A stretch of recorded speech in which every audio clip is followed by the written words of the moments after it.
সাপ ও ময়ূর জান্নাতে বসবাস করা সত্ত্বেও তাদেরকে জান্নাত থেকে কেন বের করা হয়েছিল সেই বিষয় সম্পর্কে আজ আমরা জানব। ইবলিস শয়তানের উপর যখন আল্লাহর লানত পড়ল, সে তখন হযরত আদম আলাইহিস সালামকে সিজদা করতে অস্বীকার করল।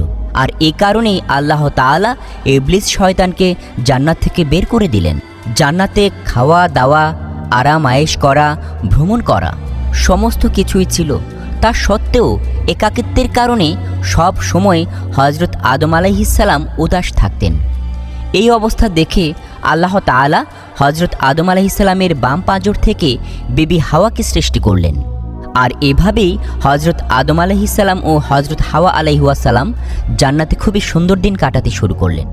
আল্লাহ তাআলা তাদেরকে বললেন, তোমরা এই জান্নাতে যা খুশি করতে পারো, যা খুশি মন চায় তাই খেতে পারবে, কিন্তু খবরদার কখনো এই গাছের নিচে যাবে না আর এই গাছের ফল খেতে পারবে না। আর আমার এই কথা অমান্য করলে তোমরা জালিমের অন্তর্ভুক্ত হয়ে যাবে।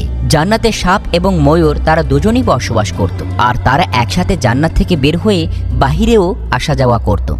সেই সময় সাপের মুখ থেকে সুগন্ধ বের হতো, আর সাপের পাও ছিল যা দিয়ে খুব সহজেই চলাফেরা করতে পারত। ময়ূর তখন যতটা সুন্দর দেখতে তার থেকে অনেক সুন্দর ছিল। ময়ূরের পা সেই সময় অনেক সুন্দর ছিল। একদিনের ঘটনা, সাপ এবং ময়ূর তারা যখন জান্নাত থেকে বের হয়ে বাহিরে আসলো, তখনই তাদের সাথে দেখা হলো ইবলিস শয়তানের। সাপ এবং ময়ূরকে দেখে ইবলিস শয়তান বলল, তোমাদের সঙ্গে আমাকেও জান্নাতে নিয়ে চলো, আমিও সেখানে যেতে চাই। তখন সাপ এবং ময়ূর বলল, আল্লাহ তাআলাকে আমরা অনেক ভয় করি, আর এজন্যই আমরা তোমাকে জান্নাতে নিয়ে যেতে পারবো না। এই কথা বলার পর ইবলিস শয়তান বন্ধুত্বের দোহাই দিল আর বলল, একসময় আমরা সকলেই তো একসাথে জান্নাতে ছিলাম, এখন তোমাদের সাথে আমার জান্নাতে নিয়ে চলো না। এই কথা বলার পর সাপ ইবলিস শয়তানকে বলল, তুমি সাপ হয়ে যাও, ময়ূর তোমাকে গিলে নেবে এবং জান্নাতে গিয়ে ওগলে দেবে, আর এভাবে গেলে কেউ তোমাকে দেখতে পাবে না। ইবলিস শয়তান সাপের কথা শুনে সঙ্গে সঙ্গে একটি সাপের রূপে পরিণত হয়ে গেল আর সাপকে ময়ূর গিলে ফেলল। আর এভাবেই শয়তান জান্নাতে প্রবেশ করতে সফল হলো। ইবলিস শয়তান জান্নাতে প্রবেশ করেই প্রথমে হযরত আদম আলাইহিস সালাম ও হযরত হাওয়া আলাইহিস সালাম এর সঙ্গে দেখা করলো আর তাদেরকে বলল, আমি তোমাদের বন্ধু হই, তোমরা জান্নাতে থাকা সত্ত্বেও এই গাছের ফল খাওনি কেন? ইবলিস শয়তানের এই প্রশ্নের উত্তরে দুজনেই বললেন, আল্লাহ রাব্বুল আলামিন এই গাছটির কাছ থেকে দূরে থাকতে বলেছেন আর এই গাছের ফল খেতে একেবারে নিষেধ করেছেন, আর এজন্য এই গাছের কাছে আমরা কখনো যাইনি এবং ফলও খাইনি, আর কোনোদিন যাবও না। জান্নাতে হযরত আদম আলাইহিস সালাম যখন ঘুমিয়ে পড়লেন, হযরত হাওয়া আলাইহিস সালাম পাশে একটি জায়গায় বসা ছিলেন। তখন ইবলিস শয়তান হযরত হাওয়া আলাইহিস সালামের কাছে গিয়ে বলল, আল্লাহ তাআলা তোমাদেরকে এই গাছের ফল এজন্যই খেতে নিষেধ করেছেন যে সেই ফল খাওয়ার পর তোমরা কোনোদিন ফেরেশতা না হয়ে যাও, আর এই কারণে তোমরা সর্বকালের জন্য জান্নাতে থাকতে শুরু করবে। হযরত হাওয়া আলাইহিস সালাম ইবলিস শয়তানের কথায় পা দিয়ে এই গাছ থেকে দুইটি ফল পেড়ে নিলেন এবং একটি ফল খেয়ে ফেললেন। এদিকে হযরত আদম আলাইহিস সালাম ঘুম থেকে উঠে হযরত হাওয়া আলাইহিস সালামকে খুঁজে না পেয়ে হাঁটতে হাঁটতে সেই গাছের নিচে চলে গেলেন। হযরত হাওয়া আলাইহিস সালাম যখন আদম আলাইহিস সালামকে ফল খাওয়ার জন্য বললেন, তখন হযরত আদম আলাইহিস সালাম বললেন, তুমি আল্লাহর নির্দেশকে ভয় করো, এর খেলাপ করলে আমরা চিরদিনের জন্য নাফরমান হিসাবে শাস্তি ভোগ করতে থাকব।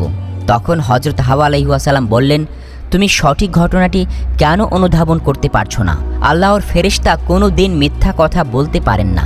তিনি আমাদেরকে বারবার কসম করে বলেছেন তার এই সংবাদ ভুল হতে পারে না। তুমি আমার কথা বিশ্বাস করো। আল্লাহর ফেরেশতা কোনোদিন মিথ্যা কথা বলতে পারে না। তিনি আমাকে বারবার কসম করে বলেছেন তার এই সংবাদ ভুল হতে পারে না। তুমি আমার কথা বিশ্বাস করো এবং এই ফলটি খেয়ে ফেলো। তখন হযরত আদম আলাইহিস সালাম বললেন, যদি আল্লাহ তাআলা আমাদেরকে নির্বাসন দিতে পছন্দ করেন তাহলে তাই আমি মেনে নিব, তবুও তার আদেশের বিরোধিতা আমি কোনোদিন করতে পারবো না। তখন হযরত হাওয়া আলাইহিস সালাম বললেন, তুমি চিন্তা করে দেখো, আল্লাহ তাআলা রহমানুর রাহিম, তিনি তার বান্দার গুনাহ ক্ষমা করে দেন। আমরা এই ফল খাওয়ার পর যদি আল্লাহর কাছে ক্ষমা চাই তাহলে তিনি অবশ্যই আমাদেরকে ক্ষমা করে দেবেন। এতে আমরা বেহেশতে চিরস্থায়ী হতে পারব এবং আল্লাহর ক্ষমাও পেয়ে যাব। হজরত হাওয়া আলাইহিসসালামের এই কথা শুনে হজরত আদম আলাইহিসসালাম ভাবলেন, হাওয়া আলাইহিসসালাম একেবারের অযৌক্তিক কোনো কথা বলেননি। তার এই ভাবনাই ছিল আদম আলাইহিসসালামের একমাত্র সিদ্ধান্তহীনতা। তিনি ভেবেছিলেন আল্লাহ তাআলা তাদের ক্ষমা করে দেবেন। তাই শেষ পর্যন্ত হজরত আদম আলাইহিসসালাম গন্ধম ফল খেতে রাজি হয়ে গেলেন। ফলটি খেয়ে ফেললেন। আর যখনই এই গাছের ফল দুজনে খেয়ে নিলেন, সঙ্গে সঙ্গে তাদের জান্নাতি পোশাক খুলে গেল। সেই সময় আল্লাহ তাআলা তাদেরকে বলেন, আমি তোমাদেরকে আগেই এই গাছের নিচে যেতে নিষেধ করেছিলাম আর এই গাছের ফল খেতে মানা করেছিলাম, কিন্তু তোমরা আমার কোনো কথা শোনোনি। এরপর আল্লাহ তাআলা হজরত আদম আলাইহিসসালাম ও হজরত হাওয়া আলাইহিসসালামকে জান্নাত থেকে বের করে দিলেন এবং পৃথিবীর জমিনে তাদেরকে পাঠিয়ে দিলেন। হজরত আদম আলাইহিসসালাম ও হজরত হাওয়া আলাইহিসসালামকে আল্লাহ তাআলা বললেন, এই জমির ওপর একটি নির্দিষ্ট সময় পর্যন্ত তোমাদেরকে থাকতে হবে, আর এখন থেকে তোমরা এই জমিনেই থাকবে। আল্লাহ তাআলা ময়ূরের সৌন্দর্যতা কেড়ে নিলেন, কারণ সে ইবলিস শয়তানকে জান্নাতে নিয়ে এসেছিল।